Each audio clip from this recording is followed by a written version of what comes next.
NDA వచ్చే parliament సెషన్స్లో తాను అనుకున్న బిల్లులకు ఆమోదం సాధిస్తుందా? మొత్తం సభలో 3/2 మెజారిటీ సాధిస్తుందా? ఈ ప్రశ్నలు ఎందుకంటే మహారాష్ట్రలో ఇప్పటికే శివసేనను, పశ్చిమ బెంగాల్లో తృణమూల్ కాంగ్రెస్ని సులభంగా చీల్చిన బీజేపీ ఎన్సీపీ విషయంలోనూ అదే మార్గం ఫాలో అవుతున్నట్లుంది. అయితే ఇక్కడ తేడా ఏమిటంటే ఎన్సీపీ 2 వర్గాలు కలిసిపోవడం. ఇంతకీ ఎన్సీపీ 2 వర్గాలు కలిసే ఛాన్స్ ఎంత? Watch this story.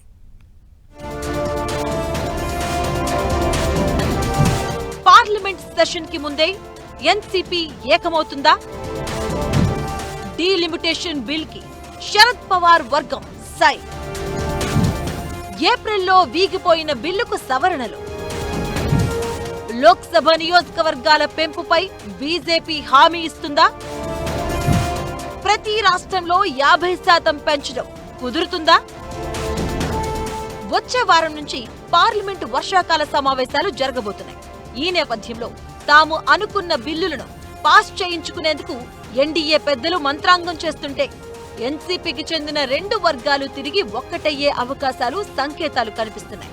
గతంలో పార్లమెంటులో ప్రవేశపెట్టిన మహిళా రిజర్వేషన్లు, డీలిమిటేషన్ బిల్లును వ్యతిరేకించిన శరద్ పవార్ నేతృత్వంలోని ఎన్సీపీ ఈసారి మాత్రం వాటికి మద్దతివ్వాలని నిర్ణయించినట్లుగా ప్రచారం సాగుతుంది. నియోజకవర్గాల పునర్విభజన ప్రక్రియ కోసం మోదీ సర్కార్ తిరిగి డీలిమిటేషన్ తీసుకువస్తే మద్దతివ్వాలని పవార్ నిర్ణయించారంటున్నారు. అదే జరిగితే ఈ బిల్లుకు వ్యతిరేకంగా ప్రతిపక్షాలు తీసుకున్న నిర్ణయానికి గండి కొట్టినట్లేనని భావిస్తున్నారు.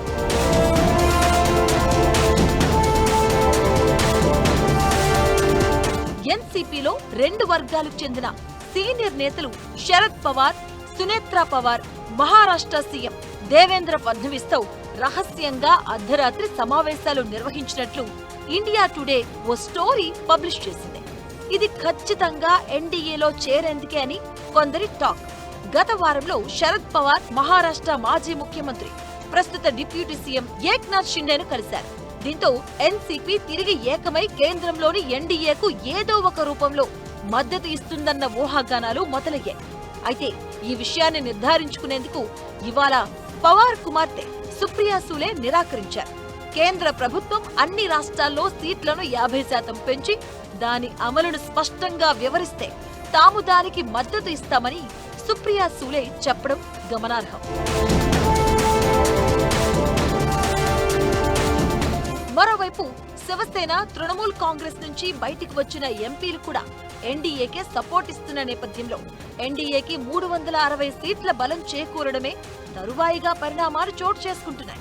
డీలిమిటేషన్ బిల్లుని మహిళా రిజర్వేషన్లతో ముడిపెట్టడంతో ప్రతిపక్షాలు ముక్తకంఠంతో గత పార్లమెంటు ప్రత్యేక సెషన్స్ లో వ్యతిరేకించాయి. మరి ఈసారి ఇందులో ఏమైనా మార్పులు తీసుకొచ్చి ప్రవేశపెడతారా?